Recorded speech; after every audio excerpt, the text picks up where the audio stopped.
ëllëg bu mbas amaatee suñu xel dal mais au-delà de cela dama bëggoon profité wax ñaari mbir sànq soxna si mu ngi naan li mu nit ñuy dee ak li mu ñuy feebar war na tax ñu génnee armée d'accord naa ci nañu respecter les consignes sanitaires nañu respecter les consignes administratives waaye sama jigéen mbas mi bi mu commencé ak léegi mot na juróom benn fukki fan 60 jours 2 mois nee nañ fukki nit ak ñaar ñoo ci gaañu yal na leen yàlla yërëm xare leen aljana yéexee ñu mais soxna si est-ce que xam nga boobu ak léegi am na ñaar téeméer ak ñeent fukki jigéen yi dee Sénégal ndaxte dañoo ëmboon wala ndaxte dañ doon wasin bu fekkee fukki nit ak ñaar yi gaañu yal na leen yàlla yërëm moo war a tax ñu génnee armée comme ñaar téeméeri jigéen ak ñeent fukk yi dee diggante 2 mars ak léegi kon lan la ñu war a génnee est-ce que xam ngeen ne boobu ak léegi 2 mars ak tey bu fekkee da ngay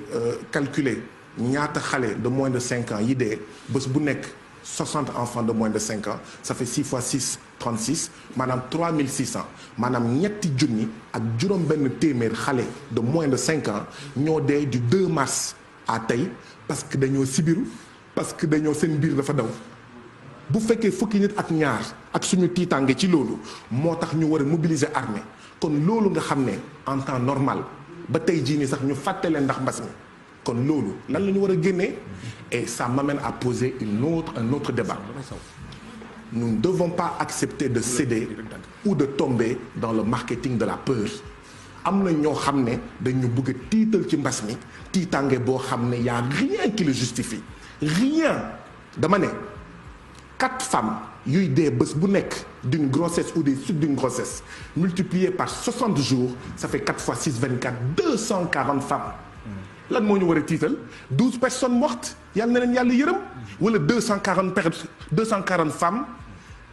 qui ont perdu la vie en donnant la vie lan moo ñu war a tiital 60 enfants de moins de 5 ans tous les jours multiplié par 60 jours ça fait 3600 enfants lan moo ñu war a tiital 12 personnes mortes wala 3600 enfants yi dee de mort évitable biir bu daw socc infection respiratoire aiguë nous ne devons pas céder au marketing de la peur waaw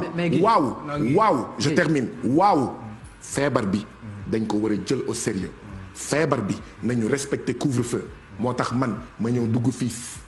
18 heures nar a génn fii 6 heures du matin parce que dama bëgg a ñu respecter couvre-feu dama bëgg a nekk un modèle ci respect du couvre-feu waaye nag nañu waxante dëgg am na affaire bi fu ñu ko yóbbu foo xam ne bu yàggee dinañu soof bés bu nekk ay magum jëmm naan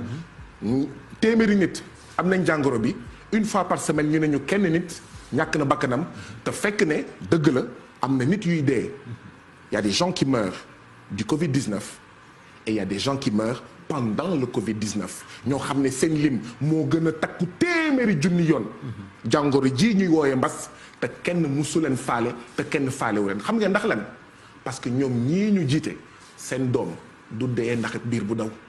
du dee ndax infection respiratoire aiguë seen jabar du mës a dee en donnant la vie ñun suñuy jabar ñooy dee en donnant la vie suñuy doom de moins de 5 ans ñooy dee ndax paju c'est important tamit loolu ñu wax ko moo tax dégg naa am na ku ñàkk bakkanam yàlla na ko yàlla yërëm lii day firndeel ñun suñu position est-ce que xam ngeen ne depuis le 21 avril déposé nañ au niveau de la Cour suprême une requête boo xam ne pour que juge bi mën wax ministre de la santé mu def ay dépistage yu takku yoo xam ne nañu ubbiwaat suñu jàkk yi suñu église yi activités yi reprendre ñu dépister massivement ñi feebar ñu faj leen cas contact ñu ber leen ñeneen ñi ñu continuer la activité mais fekk ñu ngi def 800 tests 900 tests 1000 tests ba kañ 1000 tests par jour pendant 1000 jours ça fait 1 million de Sénégalais 1000 jours mooy lan ñetti at foog ngeen ne. sur 16 millions de Sénégalais. sur 16 millions de citoyens sénégalais foog ngeen ne on a le luxe de toog ñetti at pour ñu tester 1 million de citoyens sénégalais alors que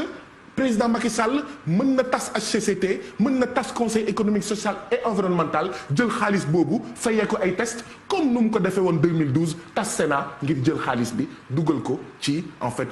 mais Guy su ma la déggee ngay wax nii il me semble que je suis en train de combattre un problème structurel mais au-delà du problème structurel c'est un système. te kii combattre un système forcément il y a des risques plusieurs fois arrêté nañ la yóbbu la prison te